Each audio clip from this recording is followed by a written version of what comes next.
কারণ নারীরা তুলনামূলকভাবে পুরুষের থেকে একটুখানি, সুতরাং আমি সময় বেশি দিতে চাইছি না, খুব সংক্ষেপে আমি বলছি যে আমরা বলছি প্রীতি ও শুভেচ্ছা জানাচ্ছি। আমাদের সম্পর্ক মঞ্চে আছেন আমাদের সকলের প্রিয়, গোটা দেশে দারিদ্র বেকার সমস্যা বিভিন্ন এলাকা থেকে আমার বোনেরা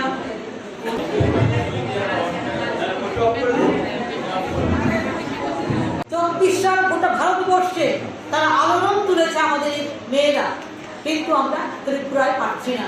একটা ভয়, একটা ভীতি, সবসময় একটা চোখ রাঙানি তাদের সামনে।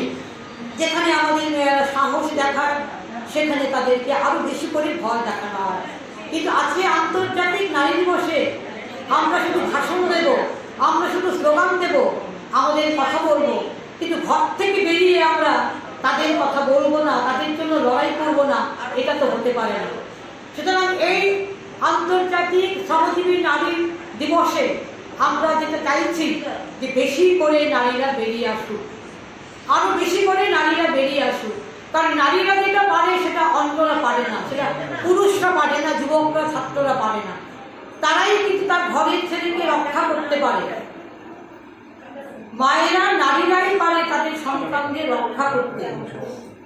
এখন আমরা দেখছি ত্রিপুরাতে এখন একটু আক্রমণটা একটু কমে এসছে, কিন্তু এই সুযোগটা কিন্তু আমরা কাজে লাগাতে চাই। তাই আপনাদের কাছে আমাদের আবেদন যে এই নারী দিবসে, আজকের এই নারী দিবসে আমরা কিন্তু আজকে এই প্রতিজ্ঞাবদ্ধে বাড়ি ফিরে যেতে চাই যে আসুন আমরা এই হরিয়ানার মতো, গুজরাটের মতো, মহারাষ্ট্রের মতো, বিহারের মতো, ঝাড়খণ্ডের মতো আমরাও একটু আলোকিত করি ভারতবর্ষের নারী সমাজকে। ত্রিপুরার নারী সমাজ যদি একটু জেগে ওঠেন, এই মেহনতি শ্রমজীবী মানুষ, আমি শুধু প্রকল্প কর্মীদের কথা বলছি, কিন্তু অনেক ক্ষেত্রে আমাদের নারীরা কাজ করছেন। তারা নির্মাণে কাজ করছেন, তারা দিনমজুরে কাজ করছেন, তারা চা বাগিচায়, রাবার বাগিচায় কাজ করছেন, তারা ইনভার্টারে কাজ করছেন, তারা বাড়ি বাড়ি গৃহ পরিচারিকার কাজ করছেন। কেউ ভালো নেই, কেউ ভালো নেই। তাদের জায়গায় তারা কোনো সম্মান পায় না, তাদেরকে নানাভাবে তাদেরকে হয়রানি করা হয়। আজকে আমাদের চোখ খুলে দিয়েছে কলকাতার আরজিকর মেডিকেল কলেজের ঘটনা, আমাদের চোখ খুলে দিয়েছে। গোটা ভারতবর্ষ জেগে উঠেছে, পৃথিবী জেগে উঠেছে। এ ধরনের ঘটনা অবর্ণনীয়, যাকে ভাষায় আমরা প্রকাশ করতে পারি না।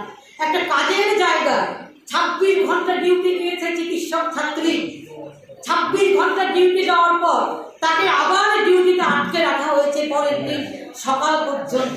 কারণ সেখানে ষড়যন্ত্র ছিল, পূর্ব পরিকল্পিতভাবে এটা বানানো হয়েছে, তাকে খুন করবে, তাকে অত্যাচার করবে। আপনারা দেখেছেন সংঘটিত অপরাধ সেদিন প্রমাণিত হয়েছে কাজের জায়গায়। যে কাজের জায়গায় মেয়েরা সবচেয়ে বেশি আশা করে যে আমি একটা নিরাপত্তা বেড়ার মধ্যে থেকে আমি কাজ করব, এখানে আমাকে কেউ আক্রমণ করবে না, আমি নিশ্চিত যে এখানে কাজ করব, রাস্তাঘাটে নয়, তার কাজের জায়গায়, তার সবচেয়ে প্রিয় জায়গায় কাজ করে যেখানে সে মানসিক শান্তি পায়, সেখানে থাকে। যেভাবে সংগঠিত অপরাধ হয়েছে তার উপর একজন মাত্র সাজাপ্রাপ্ত হয়েছে, এটা কি বিশ্বাসযোগ্য? গোটা ভারতবর্ষের কাছে প্রশ্ন, এটা কি